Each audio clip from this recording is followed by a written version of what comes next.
This is a place where players can come and get better and be surrounded by an organization that supports you. They're going to have everything they need to be successful. So the Indiana Fever are set to make a historic move in WNBA history. They aren't just aiming for 1 or 2 star players. They're pursuing 10 game-changing free agents who could help them contend for the championship. You may be wondering how they can afford all that talent, but you're wrong. Fever has a covert weapon. Kelly Krakoff Kelly has a bold vision and is returning to the team this year. She is not here to play it safe. Rather, she is here to complete tasks. Free agent situation in the WNBA, but are you in a position where you can add some pieces? Yes, we are. We're definitely in a position, and I would think that if you are a smart basketball player and you watch the way she plays, you would want to play. Given her extensive resources and network, Kelly is committed to making Indiana the WNBA's hottest city. Her audacious plan is already drawing attention, and you won't believe what she has in store to transform the Fever into a real powerhouse. As Caitlin Clark and Kelsey Mitchell prepare to partner up for the Indiana Fever, you know that scene in a movie where the 2 main characters finally get together and you know you're about to witness something amazing? That's the mood right now. Thing for women's basketball. I'm playing alongside this kid, so it makes everything, a little bit more dramatic, and like the people are coming out to see this person. So we just do what we can. We embrace it. I'm pretty sure our organization can feed off of it. Let's take a moment to concentrate on Kelsey Mitchell. Did you know that she averaged 19.2 points per game last season? That's not just impressive. That's all-star caliber, and it's not like she had a few good nights either. After the Olympic break, Mitchell went on a scoring rampage, scoring 20 points or more in 7 consecutive games. How are defenses supposed to handle that? Clark's college numbers are through the roof, and her ability to set up her teammates is amazing. With Mitchell's scoring and Clark's playmaking abilities, this could be the most exciting backcourt the WNBA has ever seen. Because Kelsey Mitchell said basketball is a language and you have to get on the same page. Me and Caitlin like to play fast and up-tempo, and I'm always going to align based on how she's playing and how she's going. This is when the exciting part begins. We're talking about a player who has been the team's lifeblood, and even the president of the Fever stated that they wouldn't be where they are now without her. Since praise doesn't come cheap, let's examine what it might actually cost to keep Mitchell in Indiana. Kelsey Mitchell is currently a free agent, and the Fever must resign her. We're talking about a Supermax qualifying offer of roughly $250,000, which is a significant investment. But can the Fever really afford to let Mitchell go? Spoiler alert, it's a large number. Look, we're going to evaluate everything and have those types of discussions with. Bringing Caitlin Clark on board isn't just about her abilities.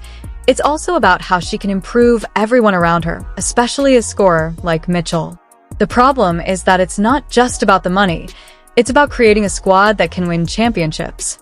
But all signs point to her returning, including her and Clark attending the Pacers and Grizzlies game. You may ask if these two can actually cooperate. Will they not wind up vying for shots? The finest thing is that Mitchell has already shown that she can thrive with other elite guards, and Clark is more than simply a scorer. She is a true facilitator.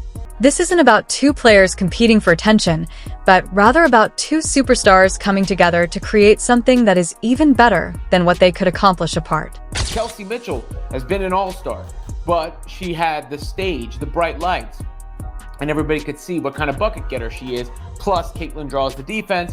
Kelsey gets to go one-on-one and put her... Caitlin Clark's golf debut just made me so upset with the WNBA. PGA just did everything that the WNBA should have been doing this season. Fans and critics alike were astounded by Caitlin Clark's remarkable debut at an LPGA Prom event, which caused quite a stir in the world of women's sports, but not on the basketball court. From this event, I have only seen and heard of positive things. I didn't hear one thing about how her fans are toxic. I didn't hear one thing about there being too much spotlight on Caitlin Clark, and it should have maybe been on the professional golfers that are there. We didn't hear any of that. Even if the LPGA lavished her with attention, the NBA's silence made it impossible to overlook what was actually going on behind the scenes. I honestly just got so triggered by Caitlin Clark's golf debut, and it is no fault of hers that I got upset. It is the fault of the WNBA because the LPGA just did everything. In addition to her WNBA success, Caitlin Clark is now well known for her surprising golf performance. Her appearance at the LPGA tournament was not your average celebrity cameo. Rather, it became a nationally televised event, with fans lining up in large numbers to demand that the tournament be televised. When it did, the LPGA struck gold, making Caitlin the event star. This Pro-Am event originally wasn't even going to be televised, but there were so many fans who were emailing the organization saying, how can we watch Caitlin? Can we come to the event? Can you live stream it? All of these things. And it ended up being put on television. To put it simply, the LPGA didn't just happen to receive this chance. They carefully planned it and matched Caitlin with the world's top-ranked golfer, Nelly Korda. It is no accident that one of the biggest names in women's basketball teamed up with the top golfer in the world.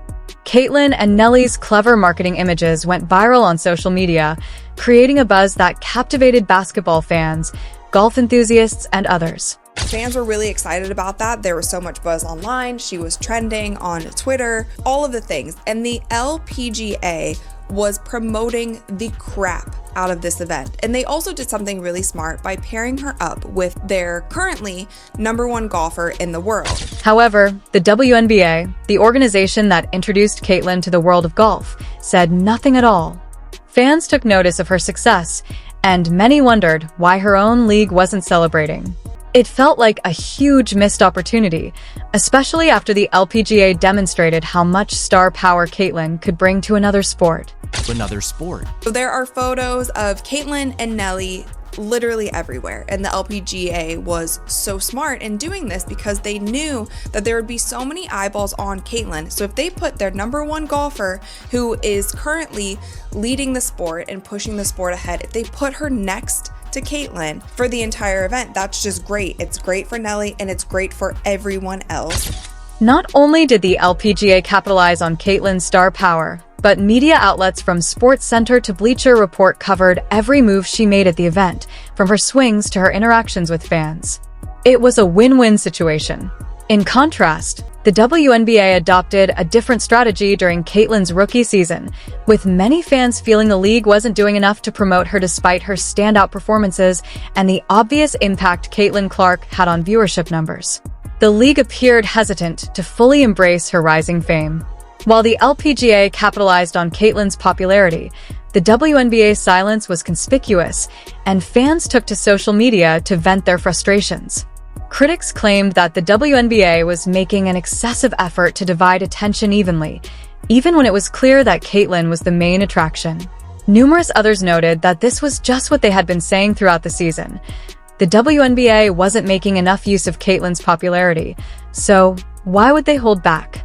The difference between the LPGA and WNBA strategies is a topic of constant discussion, with many people, including Wilson Angel Reese, arguing that the league is cautious about concentrating too much on one player for fear that it may overshadow other players or cause conflict within the league. Others believe it's a lost opportunity linked to antiquated marketing techniques. According to league discussions, Cheryl Swoops and others appear to consider Caitlin Clark a significant problem in the WNBA. However, is this really the case, or may it be more about rivalry and animosity? Recent events may cause us to reconsider the situation. While talking to Kelsey Plum last week, A.A. Wilson brought up the subject of white privilege. Wilson and Angel Ree are both on the cover of the Wall Street Journal's magazine, but oddly, Caitlin Clark isn't mentioned in 2024. Given everything that's going on, wouldn't it be worthwhile to examine this from Caitlin Clark's point of view to imagine this? This seems strange, especially considering that Clark's accomplishment is perhaps the only rookie since 2008 to make the NBA's first team break over 50 records in a single season and win Rookie of the Year. You're still not recognized in one of the league's biggest media spreads to date. The situation at the heart of the article's theme is further complicated by tensions over the internet, even though Caitlin Clark is dealing with online harassment from an account run by a friend of A. Wilson. She is frequently portrayed negatively and made to seem unlikable. Despite this, Wilson and Reese continue to stir up controversy. accusing one another of unfair treatment and occasionally focusing their annoyance on Caitlin Clark. This makes us question whether this is really the behavior we expect from an MVP or Rookie of the Year. It truly feels like bullying, and it's the height of first world problems, demonstrating a lack of responsibility. Angel Reese's lack of consideration, while this is mind-boggling, you're right. If you have even a small amount of self-awareness, it's easy to see how she comes across. To be honest, if I were another WNBA player without Caitlin Clark's prominence, I wouldn't worry about her. More people are beginning to see that Caitlin Clark was never the problem, so she isn't the problem here. When things didn't go their way, her detractors used her name to garner attention. These same athletes, analysts, and experts quickly make noise when they feel betrayed and then blame Caitlin Clark for everything. However, the truth is that the problem may actually be with Angel and AIA rather than Caitlin.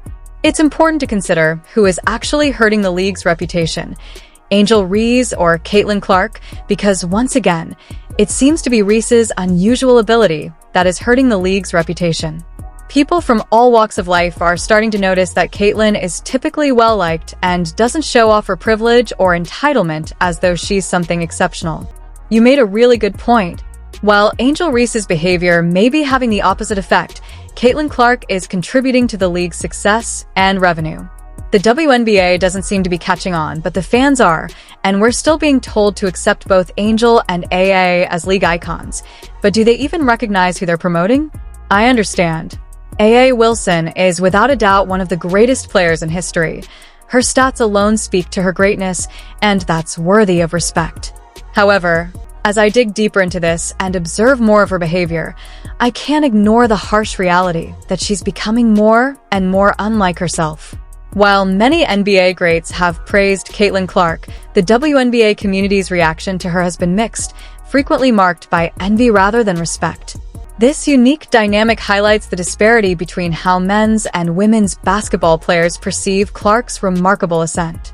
On the men's side, one of the first to publicly support Clark was none other than Stephen Curry. Tell us in the comments section. Turn on all notifications, like, and subscribe to ensure you don't miss anything. After you click the video on the screen, we'll meet you in the following.